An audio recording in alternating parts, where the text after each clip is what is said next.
name is Kelvin Awiapo. I would be your moderator. Unfortunately, the moderator who was scheduled for today could not make it. But thank you guys for joining on time, and I hope you're prepared to have a very insightful session. So welcome to the YP Student Lecture Series. Today we'll be looking at the foundations of process control and instrumentation. Given the changing dynamic of the process industry, yet process control and instrumentation sits at the heart of all of that we do. So we have two seasoned speakers who would take us through the concepts, the principles, and the emerging trends. So sit tight and enjoy this session. So moving on, we'll just discuss briefly how today's session is going to go. We'll go through a few house rules, and then we'll take the SP safety tip as a safe start. We'll have a short icebreaker session, and then we'll dive straight into today's activity. So for the house rules, I'd like that we keep our microphones muted while we join. Also, I'd encourage us to turn on our video so that we can see each other as we're discussing. If you do have questions, we have a section for questions after the speakers have presented. And so you can raise up your hand and we'll give you the opportunity to ask. Or also, you can put your questions in the chat just so you don't forget them, and we'll do well to address them when the time comes. All right. So for the SP safe start, given we're in the rainy season, I mean, we're about to end the rainy season, but still, because of how hot the sun is, let's try to stay hydrated, eat a lot of fruits and vegetables. And following very warm temperatures, we would have stronger rains. And so before you leave the house, make sure you're prepared with an umbrella, check the weather. And then when you're caught in the rain, please try to find a safe place to wait out the rain before you keep moving. This is to ensure that we all remain safe, especially in these times. Okay, so now we'll hop onto our icebreaker session. This is going to be a very interesting one. We'll be having short quiz to introduce ourselves to the topic we'll be discussing today. And so I will share a link for us to join so that we can quickly have the quiz.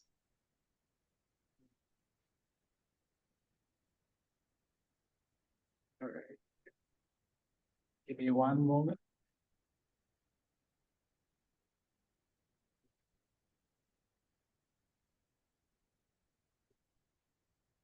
Okay.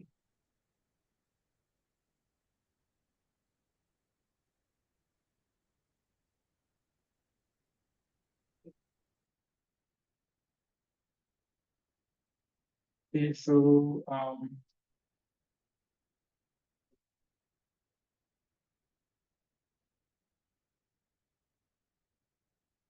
here's the link to the meeting.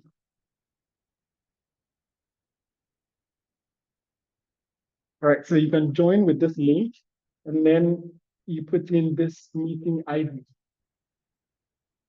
I'll share that with you.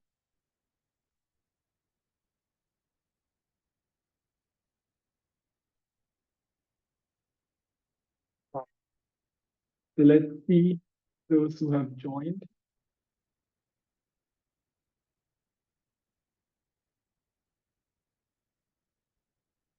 If you're able to join, let us know. For now, no one has joined.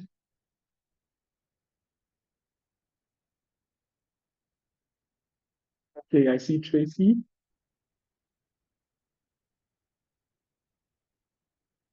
If you're just joining us, we're at the icebreaker section and we'll be having a very short quiz. So there's a link in the chat for you to follow and input the meeting ID so that we can quickly go through.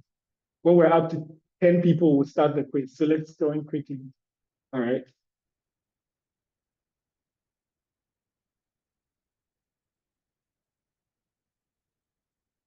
Okay, I see 5.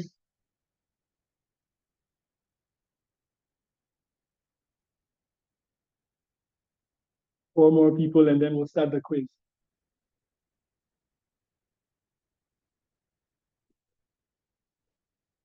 So to join, just follow the link and then put in this code there in the chat now. Okay.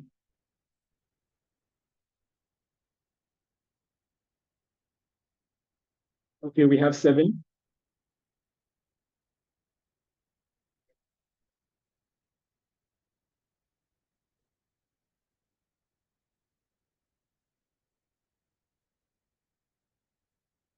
Okay, 2 more people and then we can start.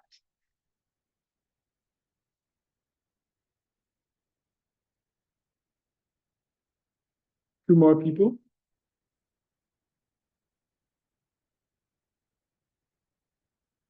Okay, so I guess we will begin with just 8 and then we'll see who comes out on top. All right.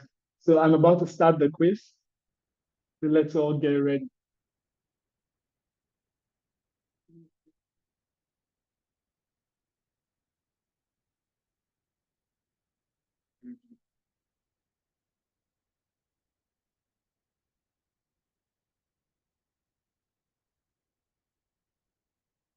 I'm seeing a message saying that it's not responding. Strange. Okay, so give me 1 second. I'll reshare that and then we will very quickly complete the quiz.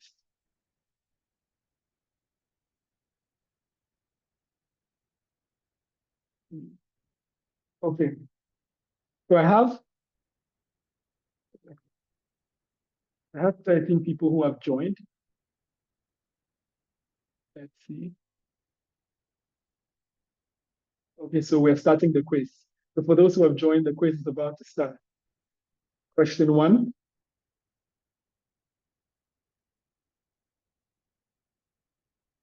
Only 2 people have answered. Okay. All right. Oh, I see Osman is in the lead. Okay, next question.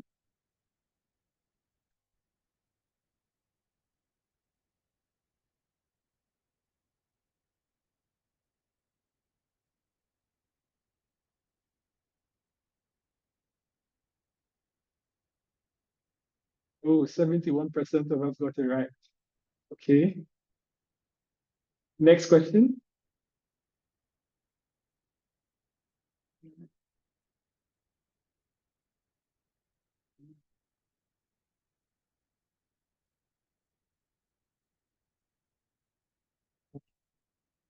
Okay. Next question. We'll announce the winner at the end, so don't worry.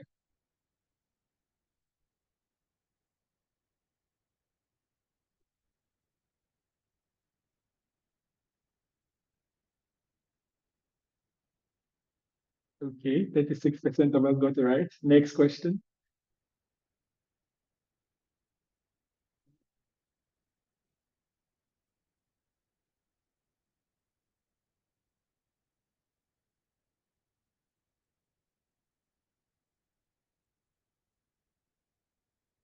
Oh, all right. Next question.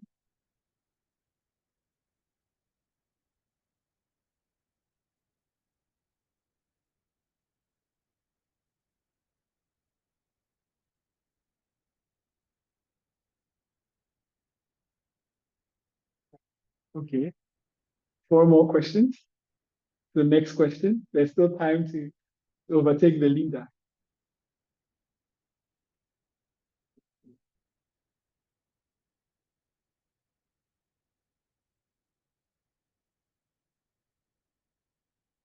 Ooh, okay.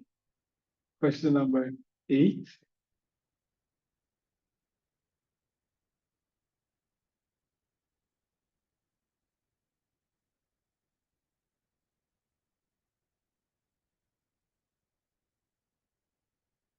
Ah, okay. Question number 9.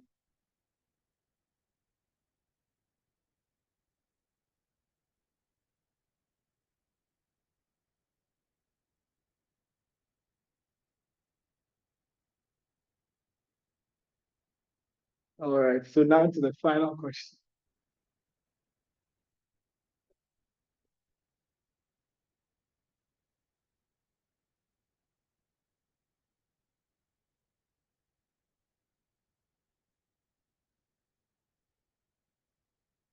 Oh, okay. So we're at the end of the quiz.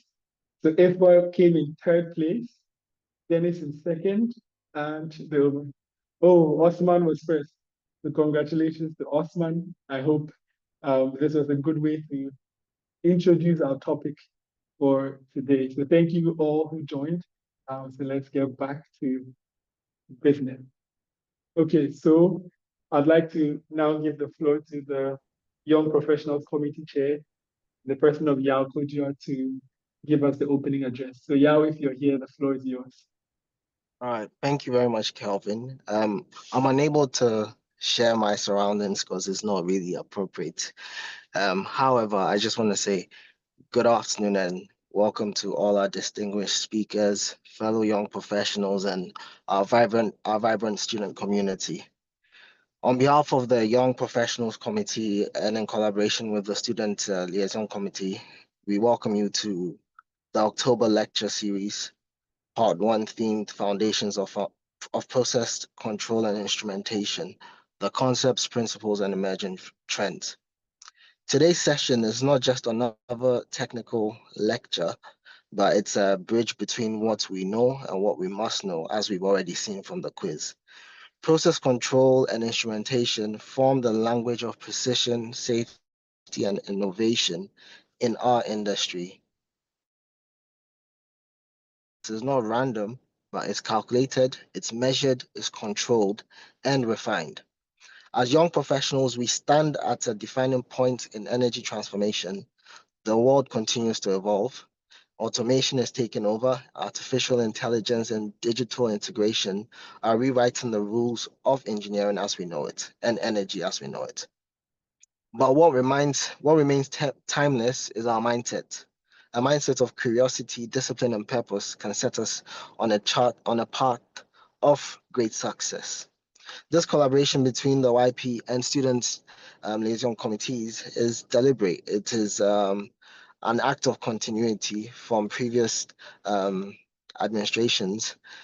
We want to ensure that we prepare the generation that is coming up.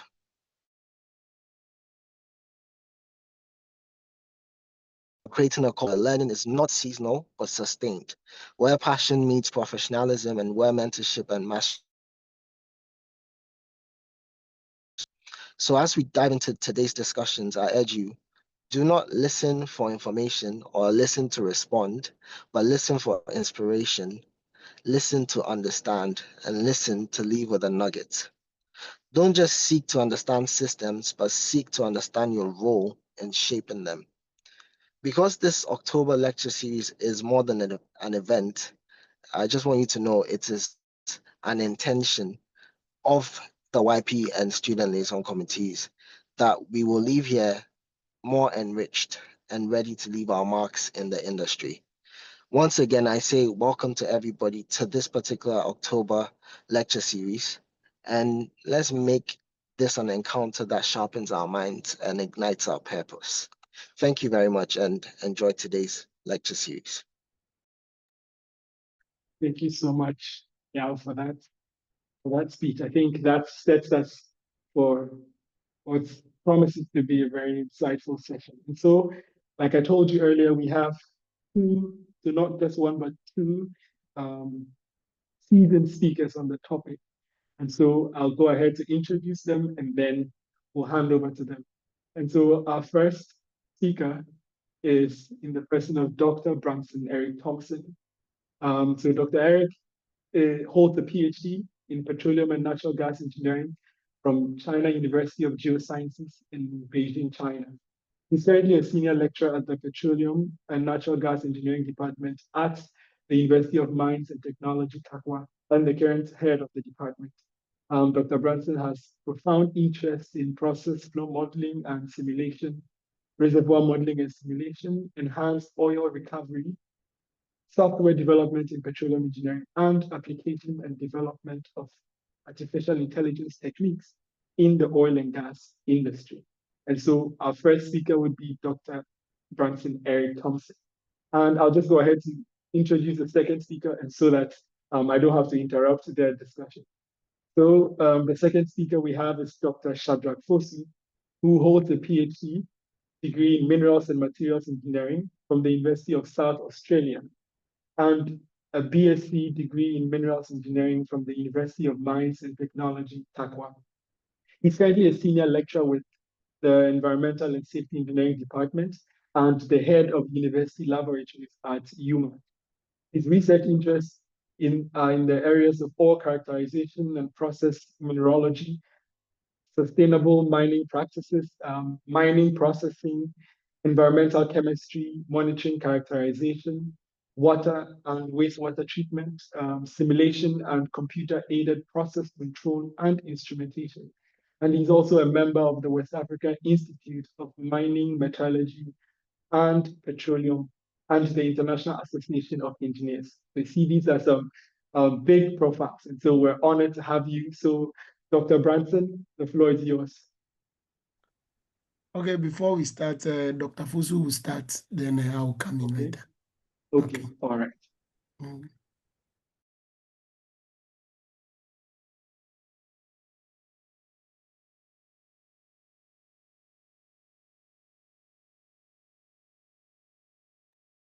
All right. Good evening to you all. Good evening. I hope I can be heard. Yes, please. Loud and clear. Okay. Yeah. So, Dr. Thompson and the team, I think I would want to thank you for the opportunity to share the concepts, the principles, as far as this lecture series or this topic is concerned. So, I'll quickly look at the introduction all the way to the emerging trends. So I think I'll do the first part, and then Eric will come in with the second part. So the first part that I'm going to handle basically is the foundation to instrumentation and process control, or process control and instrumentation. So by way of introduction, the industry we have today, looking at chemical, petrochemical, all the way to high precision manufacturing industry, is built based upon the foundation of automation. And when we are talking about automation, it takes the root from instrumentation and process control. And then this field is the technological nervous system of industrial complexes that enables processes to achieve high level of efficiency, safety, product quality that will be unattainable through manual operation or manual control. So looking at it, if I say it is the nervous system, it's like the human system. We have the 5 senses, and then we have the nerves, we have the brain. So our 5 senses serves as the senses that detect changes. Then a signal using the nerves is being transmitted to the brain. So the brain serves as the master control. It processes the information, then an action is taken. From this, if we are looking at process control, either from regulating a reactor temperature to ensure distillation columns in order to achieve the desired purity, these two allow engineers to monitor and then manipulate processes to achieve the outcomes or the desired outcomes. Before I move on to the foundation of process control, let us understand what a process is. When we say a process, what are we talking about?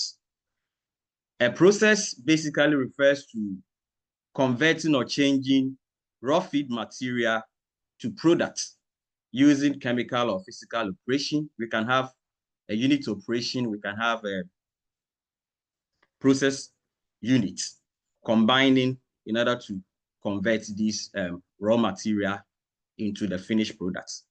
So in actual fact, the term process tends to be used for both the processing operation and then the equipment involved that aid in converting the raw material into a finished product. When you go to our industries today, the raw materials that we can handle may be in the form of liquid, like our crude oil. It can be slurry, mineral particles, milled or grind mixed with water. We can have the raw gas. These are some of the states that our raw material can be. And then they are either transferred, measured, mixed, heated, or cooled, filtered, stored, or handled in some way in order to produce the end products. Examples of processes may include water filtration system, where we can talk about the pressure being a process variable there that we can monitor. We can talk of water disinfection process, where we can look at the chlorine concentration that is effective for killing most of the harmful bacteria in the water. We can talk of a steam boiler unit, where we are looking at the flow rates of the steam, temperature.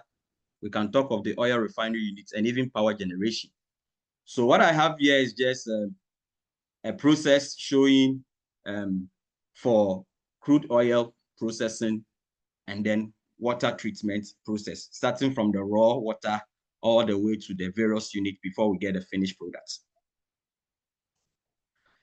Then we come to a process plant. When we say a process plant, what are we talking about? A process plant is an arrangement of processing units integrated in a systematic and controlled manner. So when you enter a typical process plant, you will see reactor, heat exchangers, pumps, valves, distillation towers, absorbers, evaporators, and tanks. All these come together to form a process plant. A typical process plant will look like this. Okay, so that is how a typical process plant will look like. And what is the overall objective of every process plant? The overall objective of every process plant is to convert certain raw materials into the finished product using available sources of energy in the most economical way. And the products are produced where we continuously monitor or measure process operating variables or parameters such as temperature, pressure, level, flow, concentrations, or composition, then making decisions to adjust certain devices in the industry in order to make sure we maintain these variables within the target values. So some of the devices that we can adjust may include valves, pumps, variable speed drive, and others.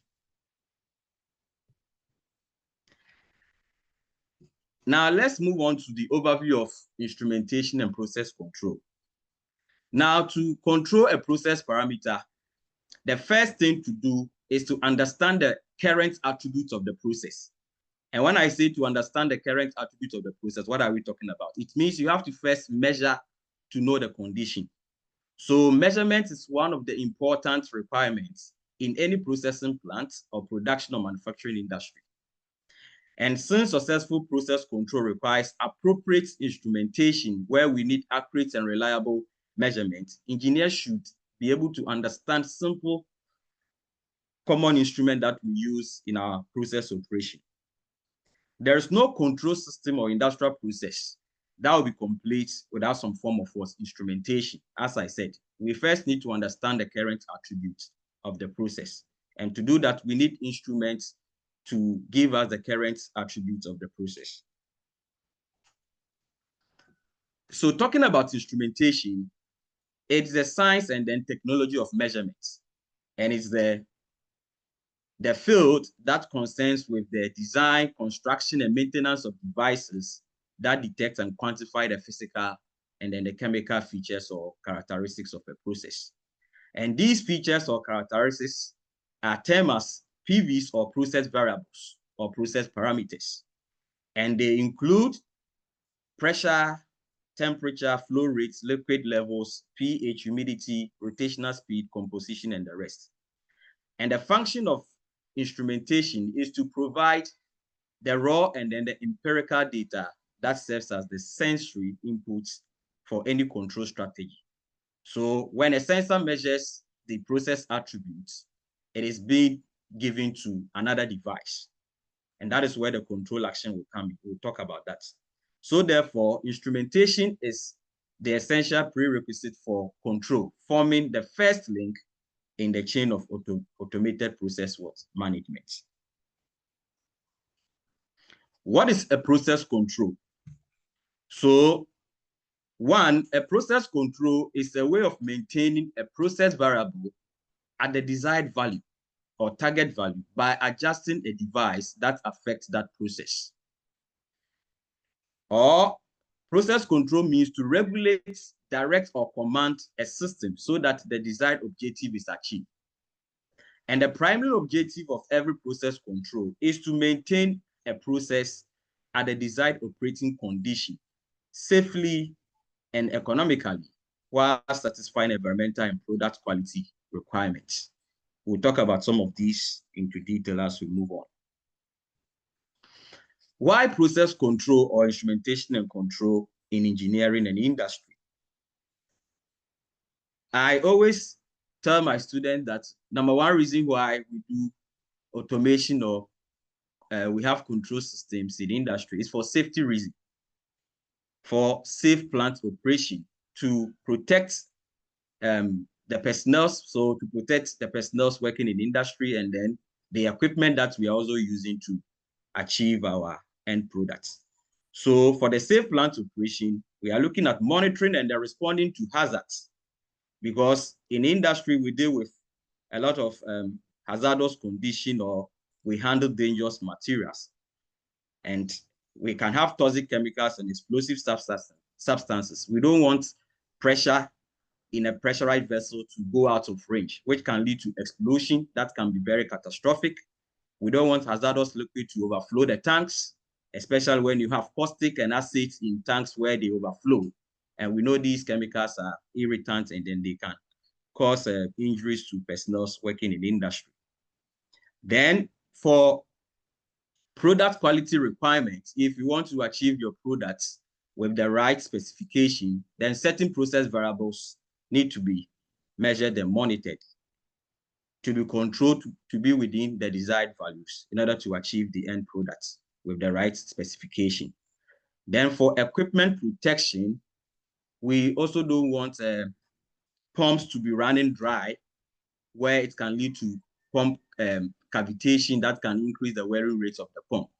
So certain parameters or conditions for certain equipment are also monitored to be within the desired operating condition in order to protect the equipment. Then we also have environmental regulations. Our effluents that are to be discharged into the environment must be within the regulatory requirement before it can be discharged.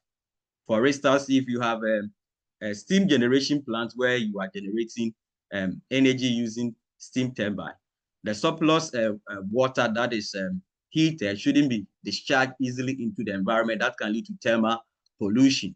But when you discharge these into the environment or into a natural water course, as the temperature of the water increases, the DO levels drop, and that can also be catastrophic for the aquatic organisms.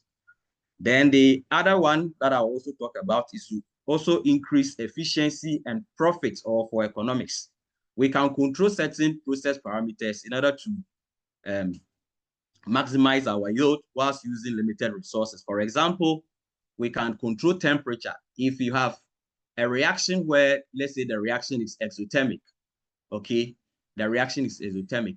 If I want to increase more of the products, I can control the temperature with the limited resources that I have to increase the yield of the products whilst having the limited resources. So these are the reasons why we do process control or instrumentation and control in industry.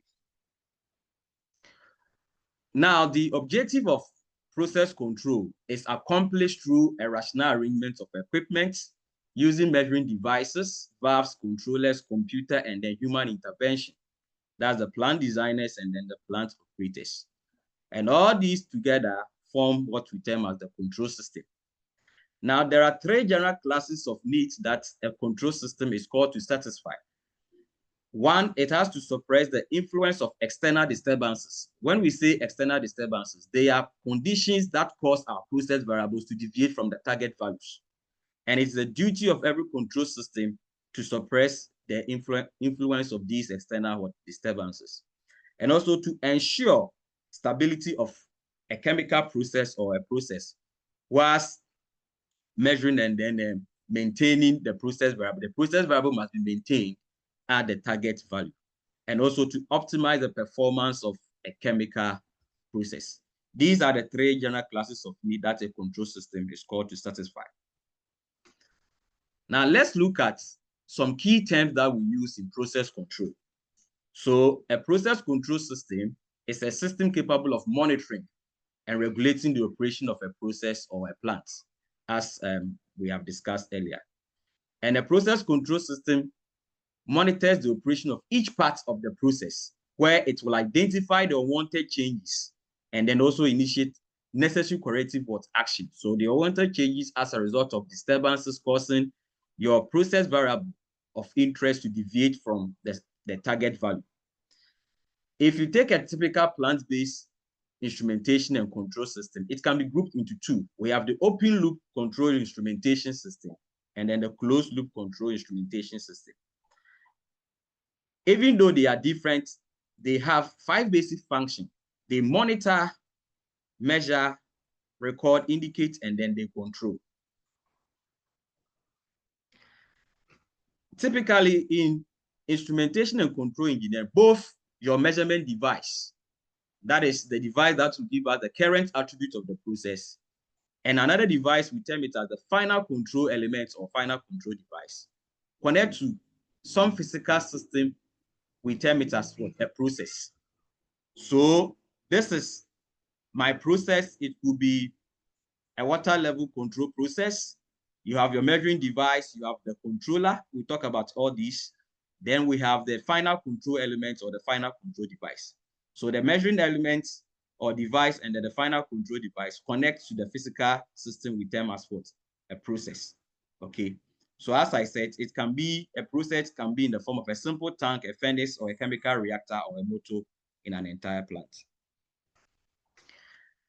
Now let's look at this. Let's use this one to explain. This is a temperature control system where we have a steam passing through this control valve here to this heating coil. I have a cold water coming in that I want to control the temperature. I have my temperature sensor, for that matter, thermocouple, connected to the process. I have my smart computer, I term it as a controller. Now, let's say the set point or the target value that I want this cold water to be heated to is 150. So what this system does is the sensor continuously monitor the process temperature, then it will feed it back to the controller. Now, when it gets into the controller compares to the set point. So what we have here as an example, we have the current attribute being 80 degrees Celsius. It means that this current attribute or the process parameter is less than the set point. So the controller processes that information by comparing these two values, determine the error, then it will use the error to produce a corrective action signal that should be given to another device. We term it as what? The adjustable device or the final control element or device. And this is a control valve.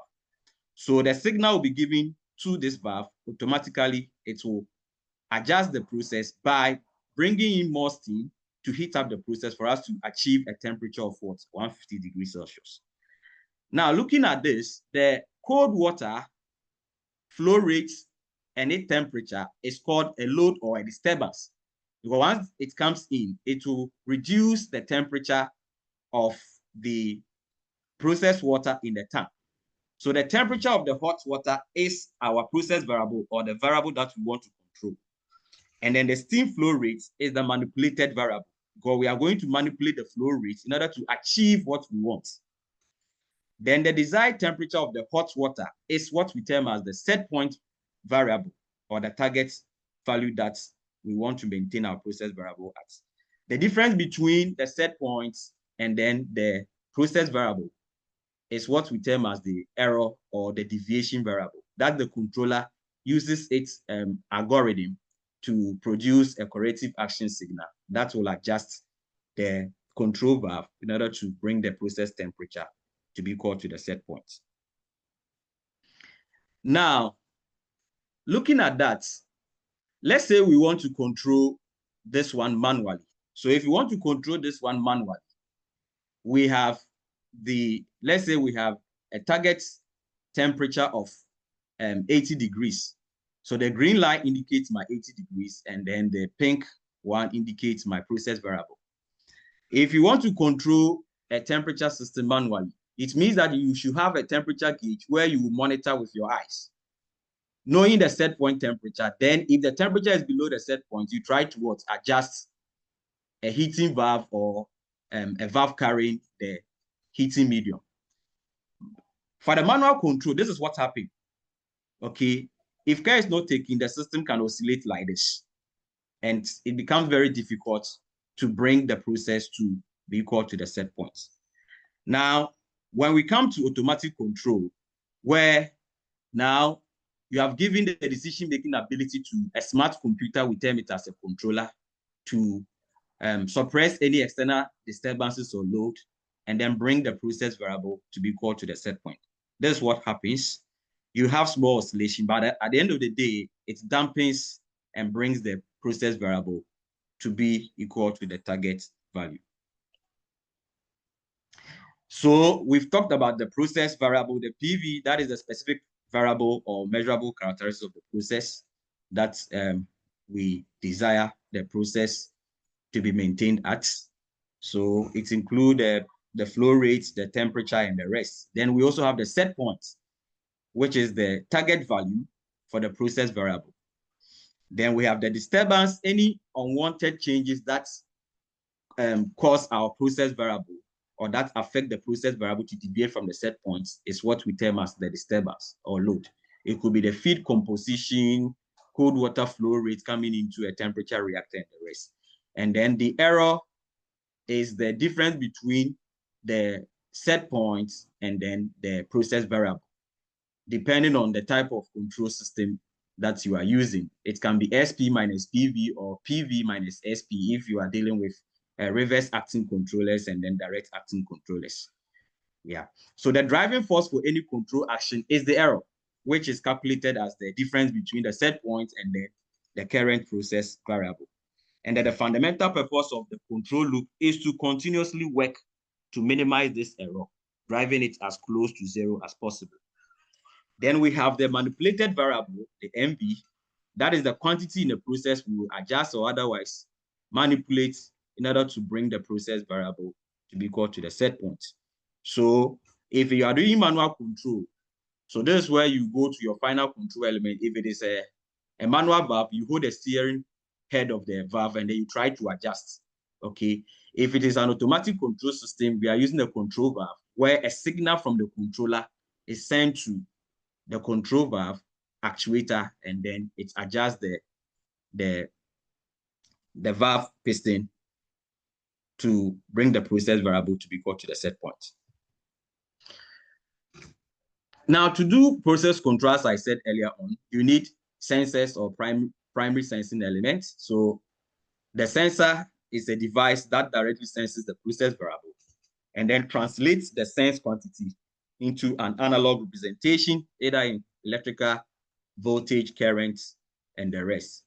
It acts as the eye of the control system, providing the initial raw measurements. Examples of sensors that we can talk about include a temperature sensor like thermocouple, resistance temperature detector, strain gauge, load cells, magnetic flow meters, and the rest. All these are sensors that we can use in order to determine the current attributes of a process. Then we also have a transducer.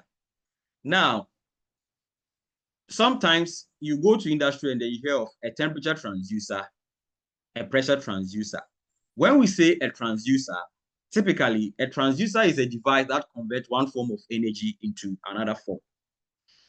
All sensors are transducers, but not all transducers are sensors.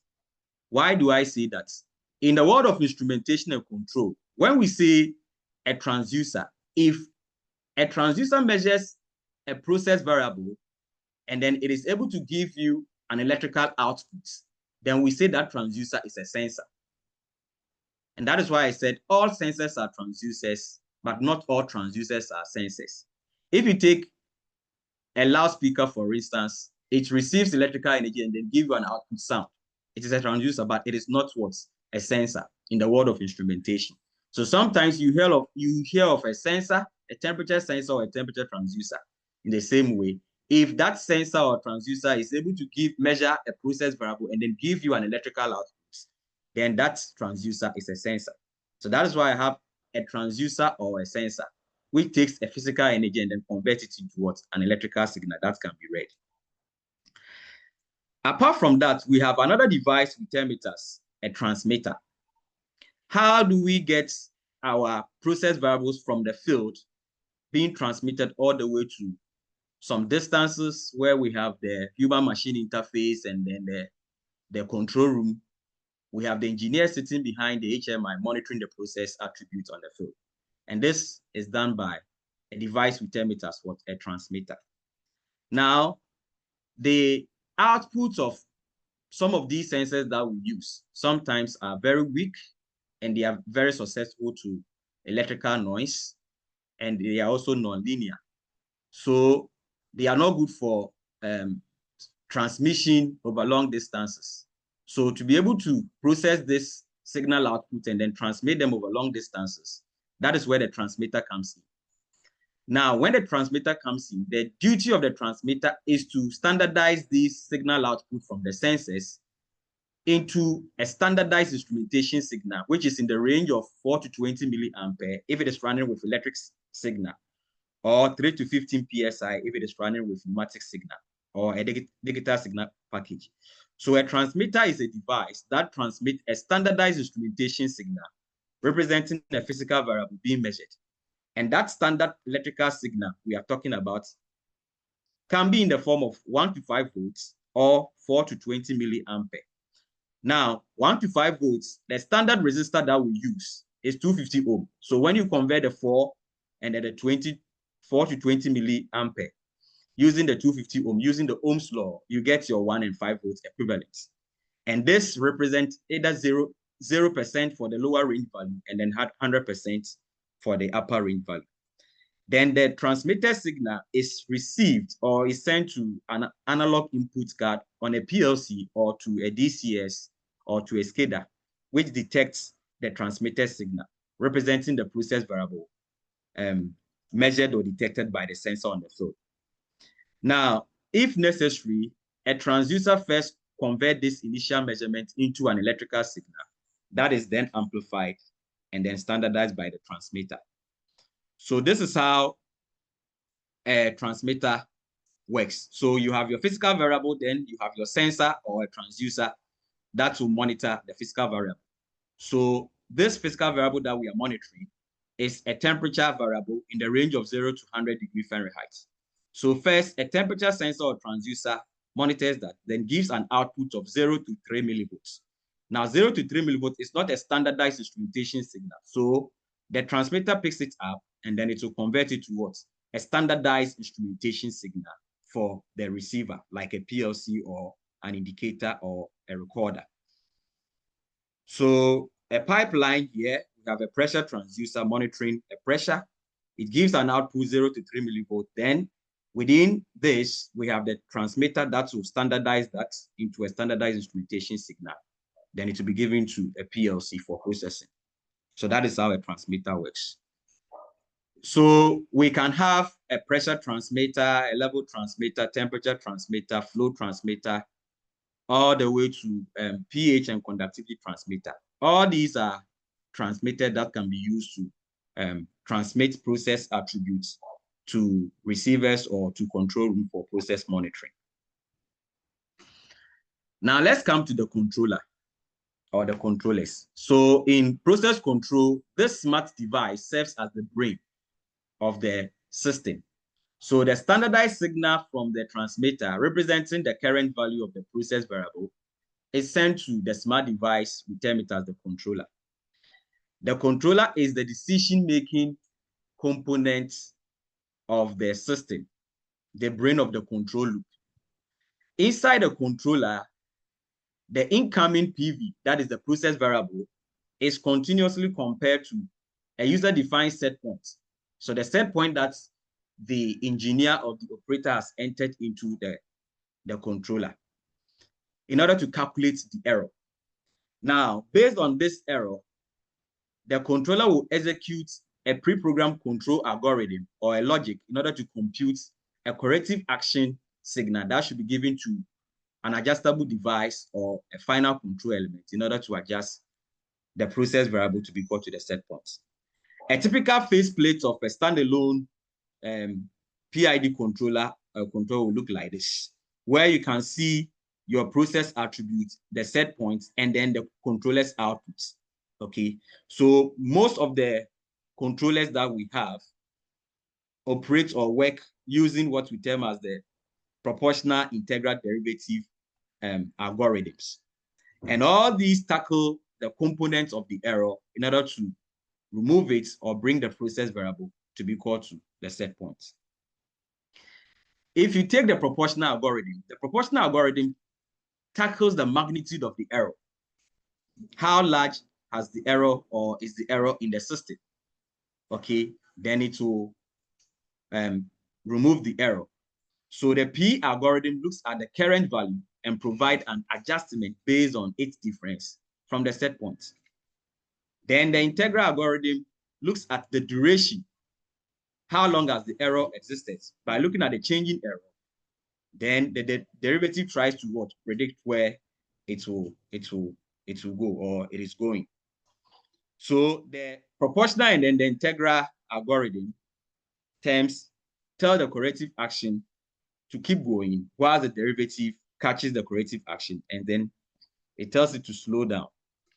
Okay, so the D looks at how fast is the error changing.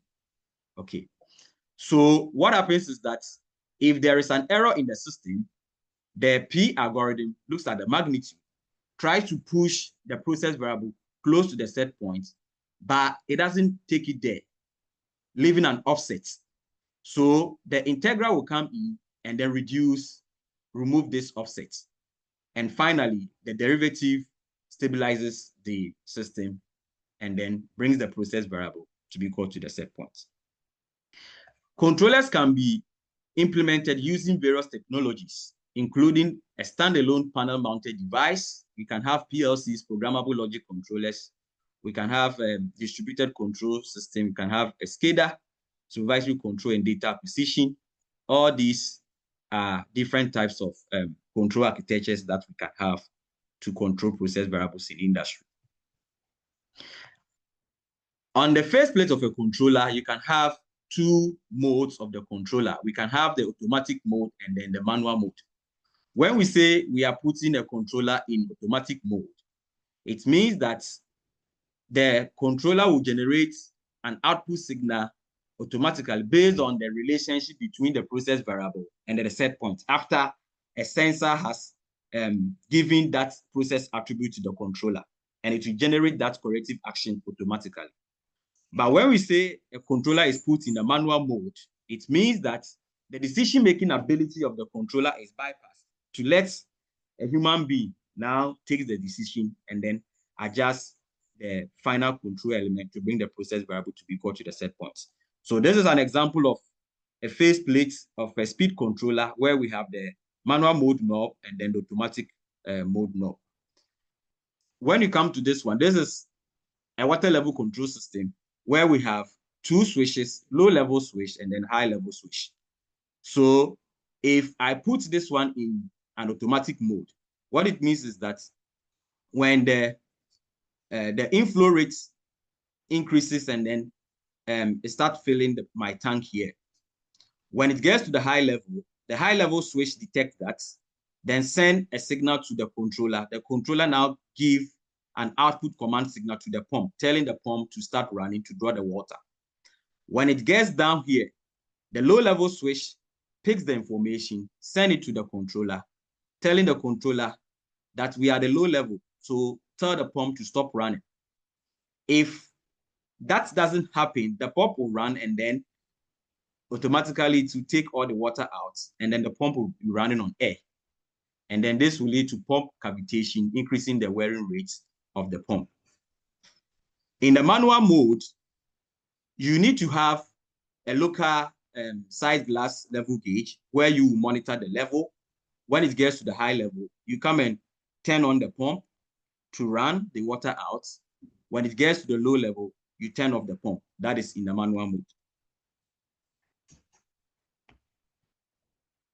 So these are examples of manual control and then automatic control action. We have a water heating furnace where we are controlling the temperature in this water heating gas system. So the temperature of the water, heated water going out is what we are monitoring. So we have an operator here where there is a temperature gauge. The operator knows the desired temperature of the water that he wants. So by monitoring the temperature gauge, if the temperature is below the desired temperature, he will try to open the valve to let in more gas to come in to heat up the system for us to get the temperature of the water, and vice versa. Now, the same system can be operated in an automatic manner, where now we take off the temperature gauge, we bring in a temperature transmitter, we take off the operator, we bring in the smart computer, the controller. Then instead of the manual valve, we bring in a control valve. Okay, so the desired temperature that you want, you enter it into the controller. Then there is continuous monitoring of the temperature with the help of the sensor and the transmitter, where that information is continuously fed back to the controller. Now the controller compares to the set point. If there is a deviation, an action is taken.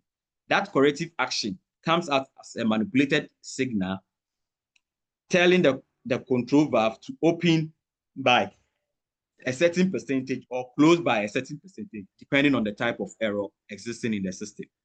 In the same way, this is for flow control process, where we have a manual flow control system. An operator monitors the flow gauge here. If the flow is not at the desired flow rate, he adjusts the valve here in order to push the flow to the desired flow rate. And this can also be automated or automated using flow transmitter and then a control valve and then a controller, where you can set up your target value in the controller to control the flow rates automatically. So in instrumentation and control, we deal with signal transmission. So what is a signal? A signal is a physical variable that is in some way represents the process variable being measured, and that conveys the data from one device to another. In the world of instrumentation and control, and according to International Society of Automation, there are three most important signals that we use. We have the analog signals, and then we have the digital signal. If you take the analog signal, we have the 4 to 20 milliampere standard signal, or the 3 to 15 psi pneumatic signal, and then we have the digital signal. So these are the signals that we use for instrumentation and control. At the end of the day, most of your measurement that you do has to be visualized. So we also have indicators. So an instrument which visually shows the value of the variable. So these are examples of some indicators that we can have in industry. Then we have the final control element that receives the corrective action signal from the controller if an error exists in the process. So the last control element in the process control loop that manipulates the process variable to bring the process variable to be called to the set point is what we term as the final control element. Example include a control valve, pumps. So we have control valves, motor, heating element, dampers, and louvers. They are all parts of a final control element that we can adjust. Now, if we talk of a final control element like a control valve, in a manual control, instead of having an actuator, you have the manual handle, okay, where a human being has to adjust the piston of the valve to push the valve plug in and out. But in an automatic control system, we use the actuator. Okay, so it's the actuator that receives the signal from the controller, which causes the valve piston to move the plug in and out, depending on the type of error existing in the system. So if you take a typical control valve, we have the positioner, we have the actuator, we have the valve body.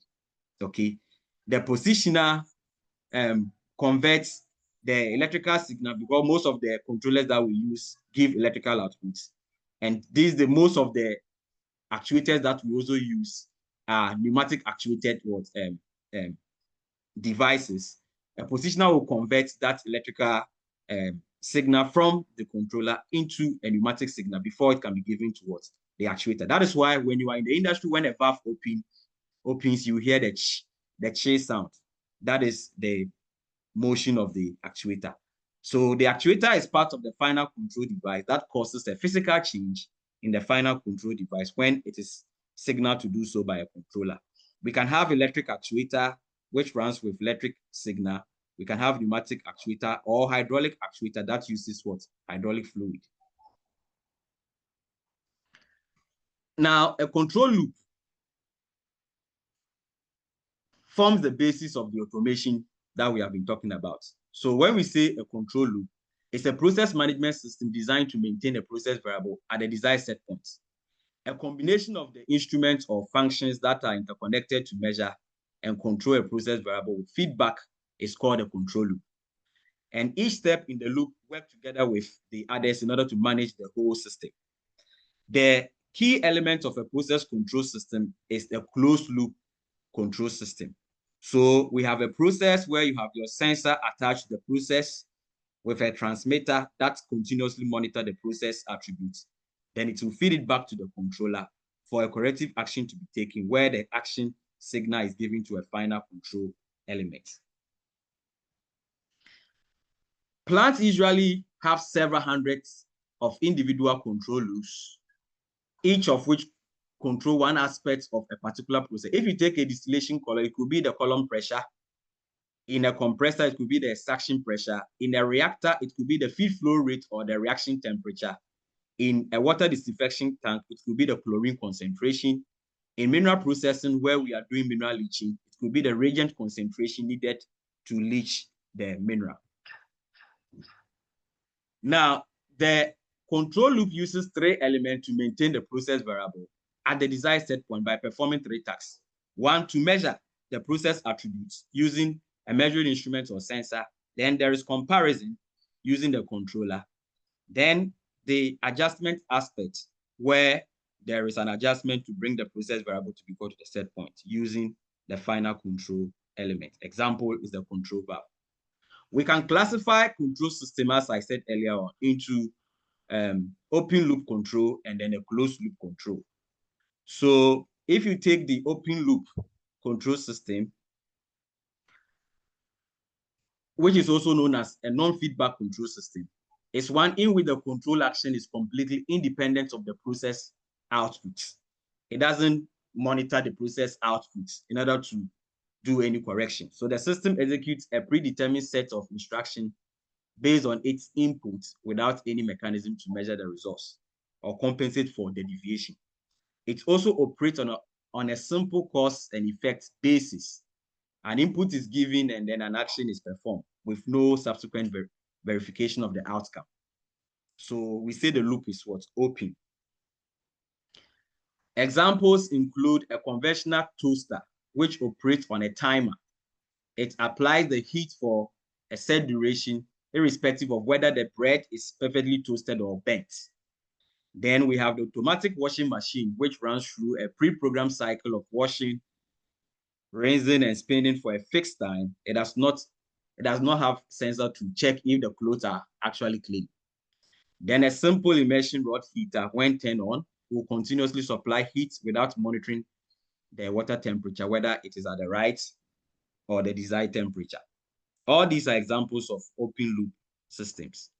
Then the advantages of the open loop system, the primary benefits of open loop system lies in their simplicity.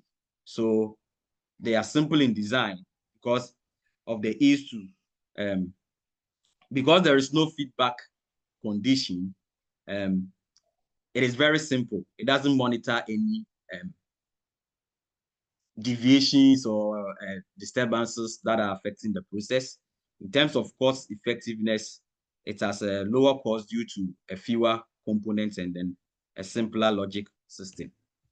Then the stability, inherent stability is also assured because there is no feedback-induced oscillation, and then the fast response, immediate action without feedback processing delays.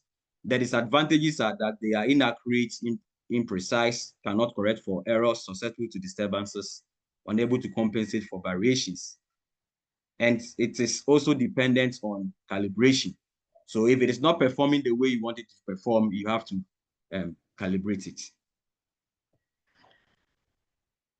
Then the closed loop, where we have a feedback path. Now for the closed loop system, we have the process where there is a sensor that continuously monitors the process, and then it feeds it back continuously to the controller. The controller compares to the set points and then issue a command signal depending on the error. So example, we can have a home thermostat which continuously measures the room temperature. If it falls below the set point, the controller signals the furnace to turn on when the temperature reaches the set point, and the signals the furnace to turn off. Then our car cruise control also measures the vehicle speed if the car slows down whilst going up a hill, and then the controller increases the engine trot to bring the speed back to the set point. So we can also have this level control system where there is a level transmitter that will monitor the level of the tank, process material in the tank, feed it back to the controller for the controller to issue a command signal. Then we have the temperature control. We have the temperature control system as well. So all these are examples of closed loop control system. These are the advantages. There is high accuracy. There is a disturbance rejection. It monitors disturbance or load and then try to correct the error based on the irrespective of the disturbance. We have high optimization and stability. It is also highly reliable as compared to the open loop. The disadvantages are that because of the component that we are supposed to procure, the sensors and then the controller, it is very complex. Sophisticated controllers are needed. And then the time that sometimes the sensor will feed the information to the controller can also be delayed. So slower response, time delays can also impact the response.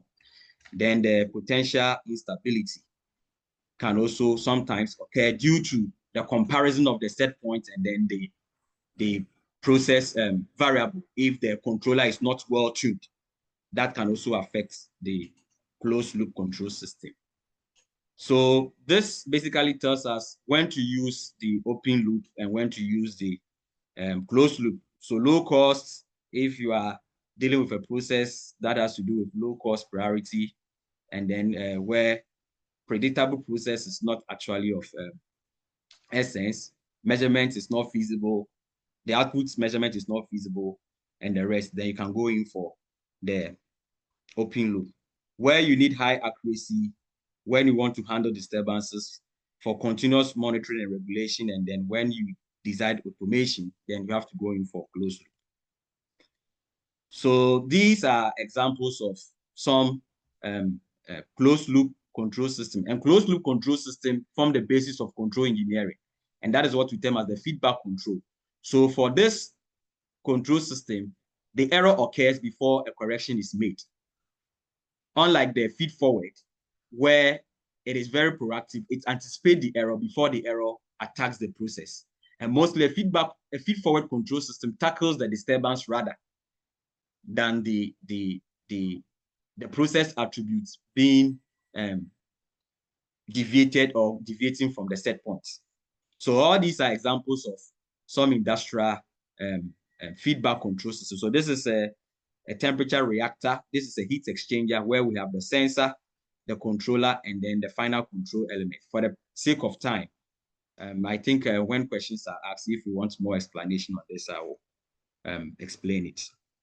And this is also for a boiler unit where we are controlling the pressure of the steam and then the level of water in the mud drum using a control system. And this is for a distillation column where we have several process attributes around the distillation column that we need to control using a feedback and even feed forward of fraction or ratio control action. So we go on and on. So a level control, a temperature control in a furnace, a pressure control system, a chemical reactor control system, a flow control system.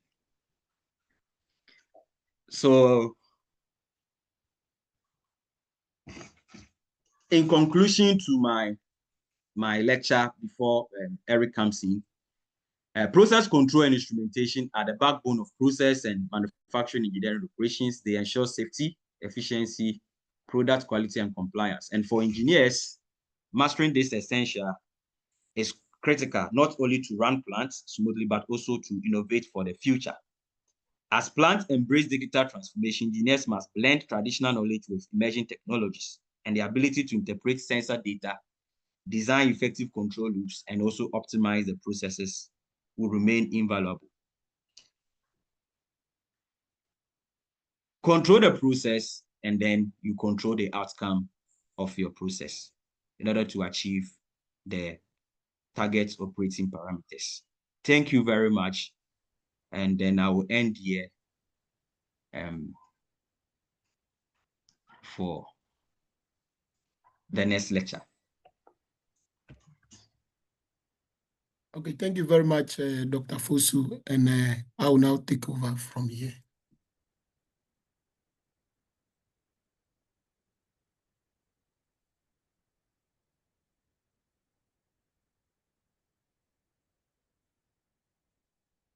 Okay, please, can you see my screen?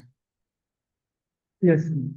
Yes. Okay, so I will talk about the advanced techniques for process optimization, then the model predictive control and digital twins. So one may ask, what is this model predictive control or MPC? So this process predictive control involves the use of historical. Anytime, every day, as Dr. Fosu talks about, data is being generated. We are in the world of data science now, where a lot of data is being generated. Now, we use this data to build models because we need to feed this data into most of these data-driven algorithms. So we have these machine learning models. Now, why are we building these models?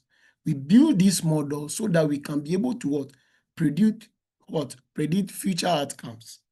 We want to know what will happen, maybe to our processing plant. We want to know the outcome so that we don't do a lot of guesswork. So this will help us anticipate how the process will behave, how we can also optimize. Optimization is very important. We need to optimize the system. And it also helps us in decision making. Yes, it will help us to be able to make very good decisions. Now we have techniques, there are a lot of techniques. We have regression, classification, time series forecasting. When we are talking about the time domain or the temporal domain, then we have these advanced machine learning techniques. And we always need to update these models. If, let's say, we are forecasting into the future, we want to forecast that, okay, in the next 5-10 years, this is the number of barrels we are going to produce. So we need to validate these models with field historical data so that we can be able to make good predictions into the future. Now we have different types of learning. We can have supervised learning, then unsupervised learning, where we can have clustering. And with supervised learning, it's more or less like a labeled data set. So the data has been labeled. Then we can also do classifications. So as I've already talked, we have a lot of these algorithms which we can use for prediction. Then we can do what is also known as feature selections. Yes, so as Dr. Fosu also talked about, what are the parameters that are having influence on output? Now we can have about 20 parameters, we can have about 50 parameters, but it is not all the parameters that are having influence on the output. So we can also have feature reduction. So we need to know the features which are contributing to our performance. Then we need to also evaluate these predictive models. What is the accuracy? What is the precision? What is the mean square error? We need to also know this. Then we have applications if we want to use it for quality prediction, fault detection, and process optimization. We can also use it. Now, this is Aspen HYSYS. So currently, when you look at Aspen HYSYS, we have this predictive model that are being incorporated into it. So we have the AI engine, which is here. You can see the artificial intelligence engine, which is here. Then we have the optimizer. So we can use what? We can use the optimization. We can optimize our process system. Then we have the artificial intelligence here, which we can also use for what? Prediction. Now, one good way is that, yes, I always tell this my student that, yes, we have a lot of softwares. One thing that sometimes it is also not incorporated in most of our curriculum is when a software is being developed, how can you write your own algorithm? We need to write your own scripts. Then we introduce it maybe for a particular process system. Maybe from experience. Somebody is having experience, 20 years experience, 30 years experience. He can tell you that, okay, this is how the system works. Now, how do we translate those experience into an algorithm so that we can be able to feed these Aspen HYSYS with scripts? So another way is that we can write computer codes. Now, introduce these scripts into this software so that they will be able to perform whatever system or prediction that we want to do. So that is it. So most of these softwares today come with the default settings. So we can write our own script, our own codes, introduce it into the software to perform whatever function we want it to do. So this is a typical Aspen HYSYS where we have the AI engine, the predictive model, which is being incorporated into the software. We can also write our own algorithm. Then we have another tool, which is for the process modeling. We have the Aspen Plus, which we can also use. So you can see we have the AI engine, which has also been incorporated into this modeling softwares. Now, what somebody may ask, what is this digital twin that we have been talking about? Yes, these days when you move around, people are talking about digital twin. What is it about? So a digital twin is just like you have given birth to twins, maybe Ata and Kuma. Yeah, so we want to create a virtual replica. So you have a particular system over there. We have a particular process system.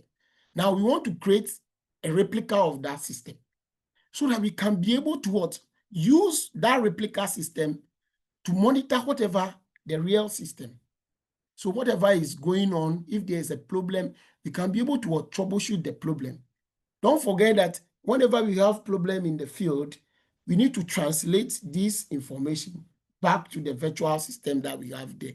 Then we'll be able to simulate this at the background. Then we'll go and troubleshoot this problem in the field. So this digital twin, it allows you, it gets data and updates in real time monitoring. So we can have a real-time monitoring. Then it allows you to visualize it. Now we have this mixed virtual reality system, which is there now. You can just visualize whatever is happening on the field in real time. And we can be able to monitor all these processes. So we can combine IoT, which is Internet of Things, sensors. We have artificial intelligence. We have mixed reality. We can combine all these to make our virtual our digital twin system. Now, a digital twin, as I've already said, we can use it to predict future states, what will happen in the future. We can be able to use it to predict future states. Then these digital twins can also be used for predictive maintenance. Then we have dynamic optimization. If you want to optimize our system, we can also be able to use this digital twin. Now, how do we build a digital twin process? So first, we have to collect data. Yes, we need some amount of data. We realize that most of these models that we normally build, they are data-driven. So we need a lot of data to be able to build the system. Then how do we visualize it? We need some form of visualization. Let's say you have, these days, you have a sensor that is giving you data at every minute, is generating a lot of data for you. As the engineer over there, how do you interpret that data? So we need some form of visuals to be able to interpret this data. Now, when we get this data, we can carry out some simulation. Now, before we do any project, we need to simulate it. We need to carry some form of simulation, which is very important. How will the system behave like? That will inform our decision. Let's say if you have a particular field model now do we need 5 injectors? Do we need 5 producers? We can be able to simulate all these scenarios. So all these scenarios will inform our decision making. Then after running your simulation, we need to validate. We need to do some form of validation. It's very key. You cannot just go because garbage in, garbage out. What is the confidence level? What is the confidence level that we have in this model? We should be able to validate it with historical data. The past data that we have collected, we should be able to use those data to validate this model. Based on that validation, then we know the error difference. Then we can be able to use that particular model to predict into the future. Can be able to do prediction into the future. So we need some form of validation. Now, what are the benefits and application of digital twins? As I've already said, we can use it for predictive maintenance, if you want to do some maintenance work, performance optimization, if you want to optimize the system. Then it also reduces downtime. Let's say, for example, when you take our rig right now, if you have a digital twin, a replica of it, whatever failure is going on there, you can go back to our replica and simulate the system and see. Then we can go and troubleshoot the system. So you realize that the sitting time there, the downtime, the non-productive time, we are able to save it. So what are the future trends of this? So for this process predictive modeling, digital twins can empower smarter and data-driven management, which is good. Then it will also increase the integration of AI and IoT, which enhances model prediction and twin utility. Now, future trends should include real-time adaptive modeling. That is the current emerging trend. Yes, we are doing the monitoring in real time, maybe using our digital twin. But how is he able to adapt to what is in the field or whatever process that we are monitoring? So this is the emerging area of research now. So in real time, and how is he also the system, the replica, able to adapt to the new systems that we have? Then you can see an example of the digital twin that we are talking about. You can see our platform, which is here. You can see a replica of it. So you realize that when you have this replica on your computer modeling system, you can be able to carry out all simulations. So based on that, maybe we need to increase the temperature, we need to decrease the pressure, we need to do this. So we can be able to simulate all these systems before we'll be able to troubleshoot the system. So you can see a typical examples of a digital twin system. Then this is also another example. You can see we have the physical asset, which is here. Then you can see the digital asset, which is also here, which we can also use for monitoring. Now, what is the difference that we have between this predictive modeling and digital twin? So you realize that with the predictive modeling, we are able to predict into the future, what will be the future outcome. In the next 10, 20 years, how will our oil well behave? We need to behave. We need to know all this. So we need to predict into the future when we are using these predictive models. Now for a digital twin, we are doing we have a real-time digital replica of the entire process system. Then we talk about data. The data, you realize that for a predictive model, it always depends on a past data or a historical data that we have. So we can have both a historical data and a current data that we can feed into the model. But for a digital twin, it gives you a live data stream. So you can have a live data stream for a virtual replica or sensor system that we have. Then what are the techniques that we have? We have statistical model, machine learning, algorithm, as I've also indicated to you in the iSpen software that we use for the process modeling. We can incorporate, you can also write your own scripts and use it as an add-in in these software tools. Then we also have IoT, Internet of Things, AI, mixed reality simulations, which are also there. Now for use, we can use it for forecasting, our predictive model, can use it for forecasting, optimization. We need to optimize the system. Then we can also use it for fault detection. But with the digital tool, we can use it for visualization, simulation, and what? Real-time monitoring. That's why I'm saying that the current trend of research is now to the how to build this digital twin so that they will be adaptive. Okay. Then we have the benefits, as we have already said. So in conclusion, when we combine these predictive models with digital twin technology, it can create a powerful framework for real-time process control monitoring. So in real time, you realize that wherever you are, we can be able to monitor the system. Okay? So that's why some people also talk in some other fields, we talk about remote sensing. You are not physically there, but you are able to monitor the system, whatever is going on. Now, this digital twin can also provide a constant update of our model. So we have a live data that is come, which will be fed into our model for us to be able to update our model. Now, this integrated approach enhances process stability, energy efficiency, and an operational resilience. All this can help us. So we usually do some short course. We have a short course that will be coming on very soon. Yes. So if you are interested, you can also join our short course that we normally do. We have the instrumentation and control. Then we have the PLC programming, which we also do. And we have the process modeling and simulation using iSpen HYSYS and iSpen Plus, which is also there. So thank you very much. Thank you very much, Dr. Branson and Dr. Shadrach. Oh, wow.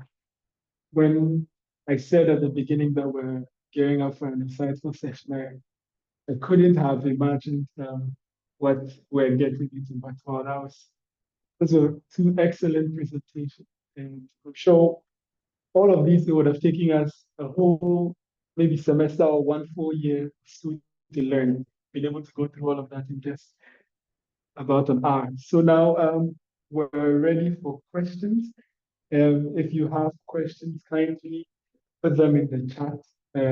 We're pressed for time, so we'll take a few questions and then we can move on. So please, if you can also raise up your hands if you have a question, and then we'll give you the opportunity to. Please ensure that your questions are brief and straight to the point. Okay. Okay, so I think I have a question.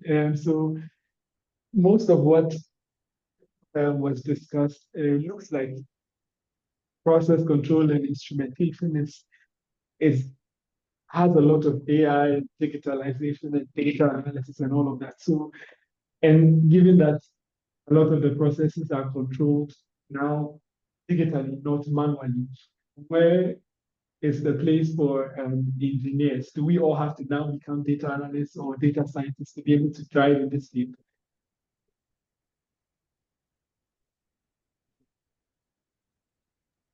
This is to either of you, Dr. Shadrach or Dr. Branson.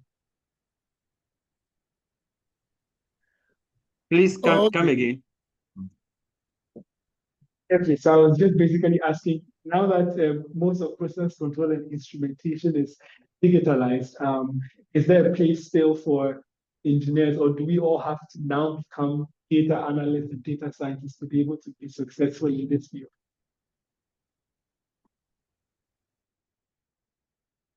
Eric, do you want to take that? Okay.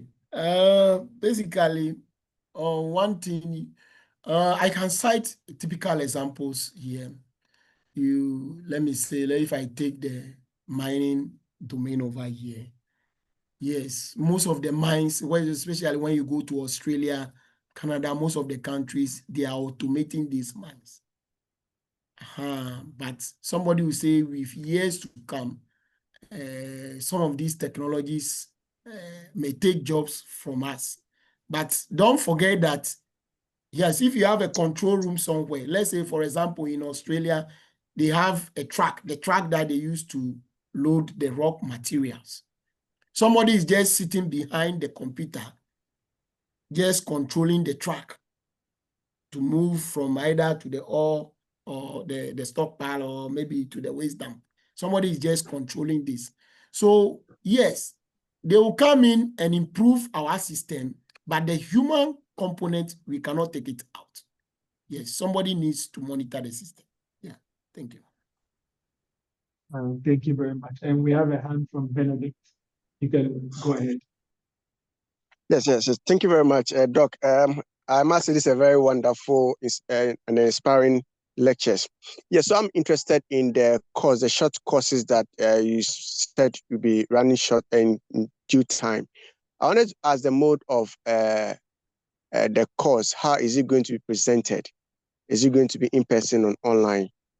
I want to know, sir.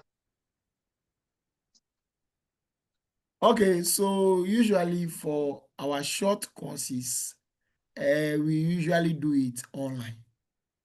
Yeah, it's online. So anywhere you are in the world, any part of the world that you are, we run this program. It's fully online. You have the course material, the certificates, then you have the lecture videos too. Yeah, and we are the same, Dr. Fosu and I. We are the same people that. Yeah, and then the software too will be shared, the PLC software. So when we are doing the practical section, yes, you also hands-on. Yeah. You do as we are also doing it. Yeah. Thank you. We have a question in the chat from Manuel. He asked, is there a software that will specifically help in modeling with the digital twins process? A specific software for digital twins. Yes, yes, we have a lot of softwares that we can use, depending on your field or your domain. Depending on your field or your domain, yeah, if you are into process, yeah, we have ChemCAD, which is there, we can use. We have Unisim, we have this Aspen HYSYS, which is the Aspen Plus. Then we have ANSYS, then we have Console Multiphysics. We have all these software tools which we can use to create these systems, yeah, which you can be able to use to. Don't forget that anytime you have a problem in the field, let's say, for example, let me give a typical example. Let's say we have an oil well. The well, in the life of the well was designed to produce what? Oil. But later in the life of the well, we are producing more gas, but you have set up all your facilities already. Now, how do we accommodate that gas?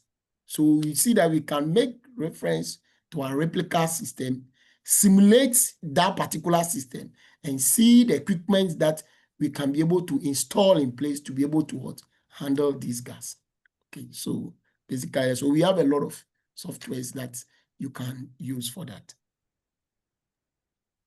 Okay, all right, thank you so much. So Benedict, we'll share the flyer in the chat, and my colleague will share the flyer in the chat for those of us who are interested. So we'll just take one last question. So I have a question. I keep hearing of these new communication protocols in the field, I think HART and Modbus, and I'm just wondering what those ones are about. Yes. Can you Yeah, highway give a brief addressable overview? remote transducer, the Profuse bus, the field bus, they are all instrumentation communication protocols. They are part of the digital communication protocols. And anytime you are building instrumentation and control, we have the proprietary and then the open source, and the Modbus, the Profuse bus, and then the HATs. They are all parts of the open source. Anybody building instrumentation and control can use. If you want us to talk about it, it can take another lecture. Then we'll talk about all of them. So in a simple put, they are part of the digital communication systems that we use in transmitting signals from sensors, especially when you are using smart sensors, where they can perform self-diagnostics even on the field for you to know that there is something wrong with the sensor if it is not operating very well. That is the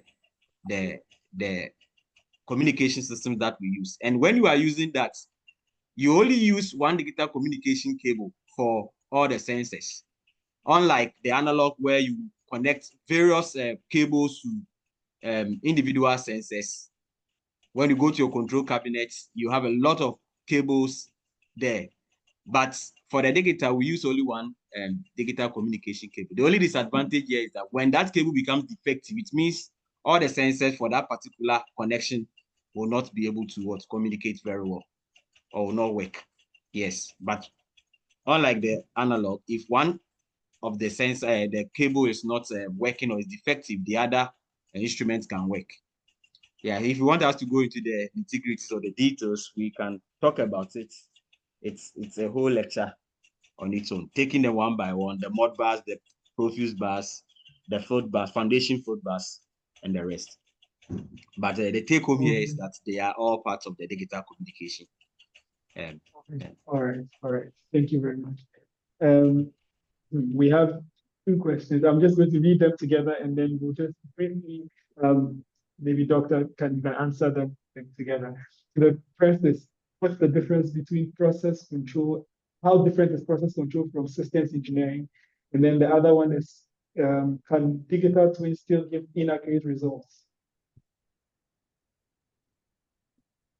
So just briefly touch on these two questions. The difference between process control and systems engineering.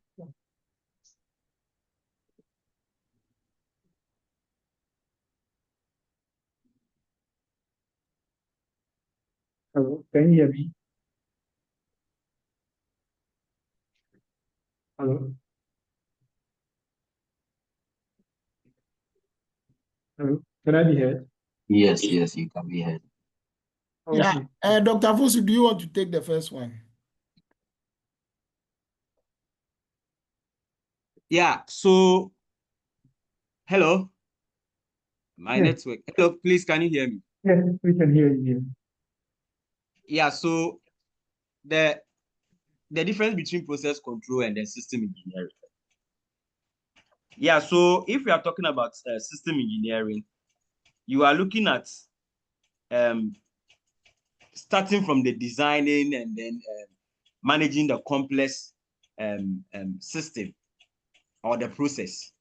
So the build up all the way to configuration, the system configuration that has to do with the system engineering.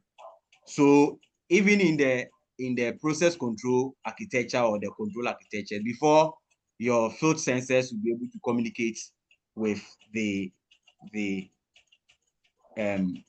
system, there is something we term as engineering working station, where if you are building a DCS, the miniature icons of the plants, you have to do them at the engineering working station, and that is part of the system engineering.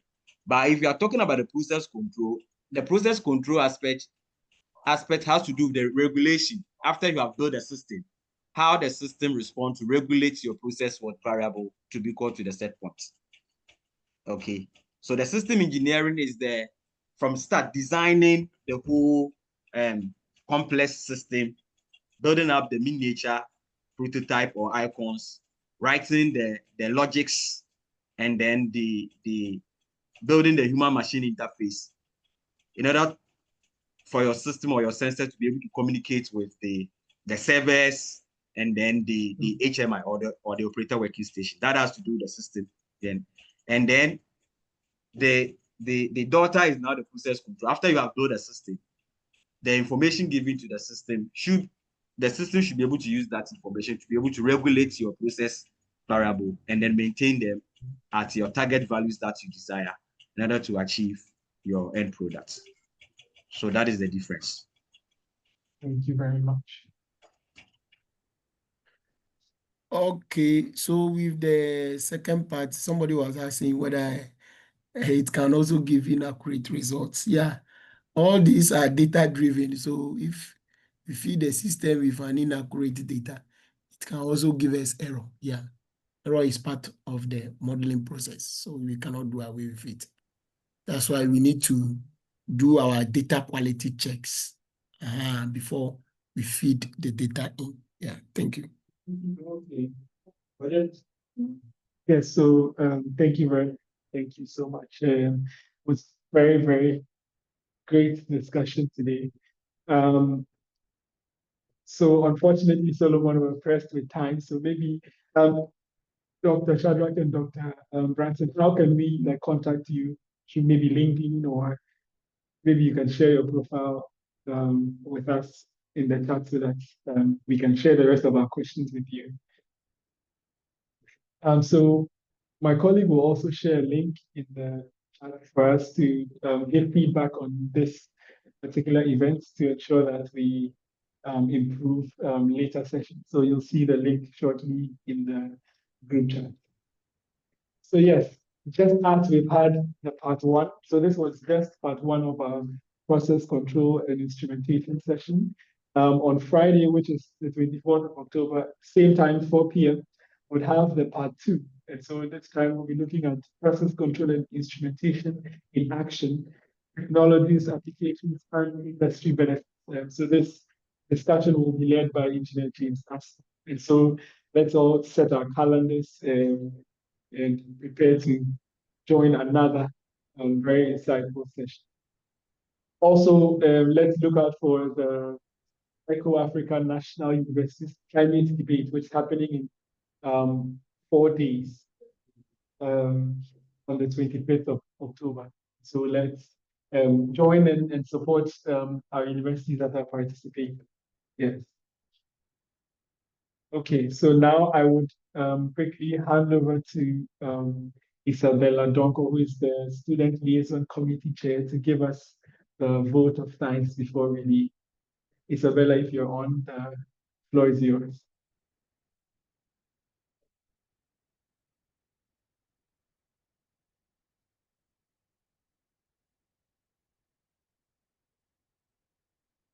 Is Isabella on? Okay, so I guess she's not around. But okay, so on behalf of the SVYP committee and the Student Liaison Committee, I'd like to thank, first of all, Dr. Eric Branson and Dr. Shadrach for such a wonderful session with us, for sharing Hi, all your Kelvin. insights. Oh, okay, you're around. Okay, Yeah, thank sorry, you. I think sorry, I was you're muted. muted. Oh, okay, sorry about that. Okay, please go ahead. Yeah, you've already started. Thank you, though. Good evening, everyone, once again. And like Kelvin rightly started, we would want to thank God, of course, for the grace of life. We would also want to thank Dr. Thompson and Dr. Fosu for gracing our occasion. I personally enjoyed this lecture so much because for the first time, I'm under these two doctors, they are lecturing. I'm not going to write any exam. It's so nice enjoying it without wanting to write any exam. So I'm sure that we have all learned something very great. And then as students in YPs, we are going to apply it professionally and academically to actually boost ourselves and build our careers. So we are grateful for the presence of the facilitators. We also want to thank everyone that contributed to this program to make it a success. We also want to give a very special thanks to our own section chair, Prof. Maureen. We want to also be grateful to our YP and then our students liaison committees for putting these events together. They are very informative, and then to those participants that joined us, we are glad that you joined for first in a long time. We were able to hit about 70 plus, in fact 80 plus participants, and that was really good. So we would want to thank you and encourage you to join most of these lectures because they are very informative. And then even as we leave school, we're able to pick a mole or two from these lectures to actually enhance our knowledges.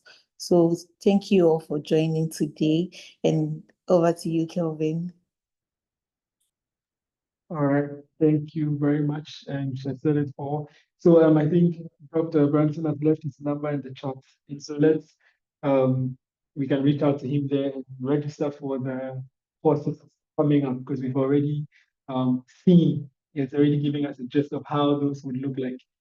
So thank you once again for joining, and do enjoy the rest of your evening. See you same time on Friday for part 2 of this. Bye.